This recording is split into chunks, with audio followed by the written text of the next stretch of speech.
Hello friends, कैसे हैं आप लोग। उम्मीद करता हूँ अच्छे होंगे और स्वस्थ होंगे। दोस्तों, आज के समय में हर इंसान ज्यादा से ज्यादा पैसा कमाना चाहता है और उस पैसे को बचाकर कहीं न कहीं इन्वेस्ट करना चाहता है ताकि उसको भविष्य में कभी भी पैसे की कमी ना हो। जब भी कोई इंसान सेविंग की बात करता है तो सबसे पहले उसके दिमाग में यह बात आती है कि वह अपने पैसे को कहाँ इन्वेस्ट करे जिससे उसका पैसा सुरक्षित भी हो और उसको अच्छा खासा रिटर्न भी मिले। ऐसे में सबसे पहला ध्यान स्मॉल सेविंग स्कीम या पोस्ट ऑफिस सेविंग स्कीम पर ही जाता है। कई लोगों को यह स्कीम इसलिए भी पसंद आती है क्योंकि यहाँ बैंक एफडी की तुलना में ज्यादा ब्याज मिलता है। पोस्ट ऑफिस के स्कीम में अगर आप इन्वेस्ट करते हैं तो इसमें हाई इंटरेस्ट के साथ साथ रिस्क भी कम होता है। ऐसे में अगर कोई इन्वेस्टर बिना जोखिम के साथ इन्वेस्ट करना चाहता है तो वह इन स्कीम में निवेश कर सकता है। पोस्ट ऑफिस स्कीम की खास बात यह है कि इसमें हर 3 महीने पे ब्याज दर में बदलाव किए जाते हैं। तो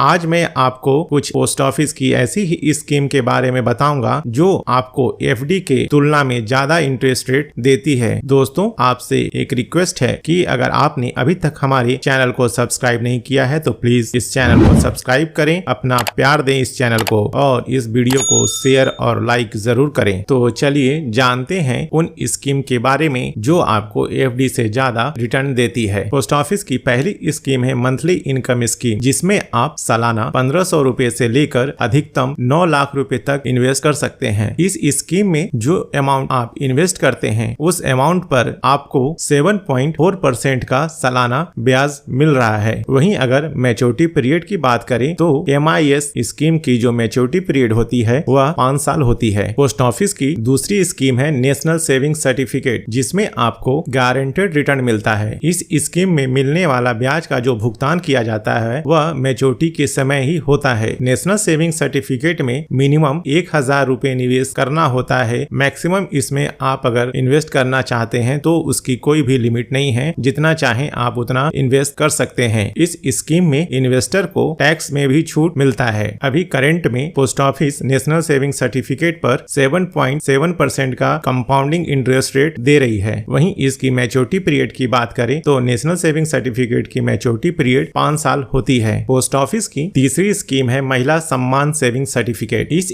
स्कीम में पुरुष अपनी वाइफ और बेटी के नाम से अकाउंट खुलवा सकते हैं। यह स्कीम महिलाओं के बीच में बहुत ही ज्यादा पॉपुलर हो गई है। इस स्कीम में टैक्स बेनिफिट के साथ साथ अच्छा खासा इंटरेस्ट रेट भी मिल रहा है। करंट में इसका जो इंटरेस्ट रेट है वह 7.5% है, जो कि कंपाउंडिंग है। इसमें मैच्योरिटी पीरियड की बात करें तो यह 2 साल का होता है। इसमें सबसे अच्छी बात यह है कि अगर आप शॉर्ट टर्म के लिए इन्वेस्टमेंट करना चाह रहे हैं तो इसमें आराम से इन्वेस्ट कर सकते हैं क्योंकि 2 साल के बाद यह अपने आप मैच्योर हो जाएगी। पोस्ट ऑफिस की चौथी स्कीम है जो है सीनियर सिटीजन सेविंग स्कीम। इसके नाम से ही आपको समझ में आ गया होगा कि यह स्कीम सीनियर सिटीजन के लिए है। इसका मतलब है कि 60 साल से ऊपर वाले व्यक्ति इस स्कीम में इन्वेस्ट कर सकते हैं। अगर कोई इस स्कीम में इन्वेस्ट करना चाहता है तो आपको 1 टाइम इन्वेस्टमेंट करना होता है और इसमें जो मैक्सिमम अमाउंट आपका है वह 30 लाख रुपए तक का ही है, यानी कि 30 लाख से ज्यादा आप इसमें इन्वेस्ट नहीं कर सकते हैं। इसमें जो करंट इंटरेस्ट रेट मिल रहा है वह 8.2% का मिल रहा है। मैच्योरिटी पीरियड की बात करें तो इस स्कीम की जो मैच्योरिटी पीरियड होती है वह 5 साल है, लेकिन अगर आप इसे 5 साल के आगे बढ़ाना चाहते हैं तो आप इसे फिर से रिन्यू कर सकते हैं। पोस्ट ऑफिस की 5वीं स्कीम है किसान विकास पत्र। किसान विकास पत्र एक सेविंग सर्टिफिकेट है। इसमें आपको गारंटेड रिटर्न मिलता है। इस स्कीम में आपको टैक्स का बेनिफिट नहीं मिलेगा। अगर आप इसमें इन्वेस्ट करना चाहते हैं तो इसका कोई भी मैक्सिमम लिमिट नहीं है। आपको जितना इन्वेस्ट करना है इसमें आप इन्वेस्ट कर सकते हैं। किसान विकास पत्र पे जो इंटरेस्ट रेट मिल रहा है वह 7.5% है। वहीं अगर इसकी मैच्योरिटी पीरियड की बात करें तो इसकी मैच्योरिटी पीरियड होती है 115 महीने, यानी 9 साल 7 महीने। तो ये थी पोस्ट ऑफिस की 5 ऐसी स्कीम जिसमें आप अगर इन्वेस्ट करते हैं तो आपको फिक्स डिपॉजिट से ज्यादा रेट ऑफ इंटरेस्ट मिलेगा। अगर आप इसमें से किसी भी स्कीम में इन्वेस्ट करना चाहते हैं तो आप नजदीकी पोस्ट ऑफिस में जाकर इसके बारे में पूरी अच्छी से जानकारी लें, उसके बाद ही अपने पैसे को इसमें इन्वेस्ट करें क्योंकि आपका पैसा बहुत ही महत्व रखता है आपके लिए। अगले वीडियो में फिर आपसे मुलाकात होगी एक नए फाइनेंशियल टिप्स के साथ। तब तक के लिए जय हिंद।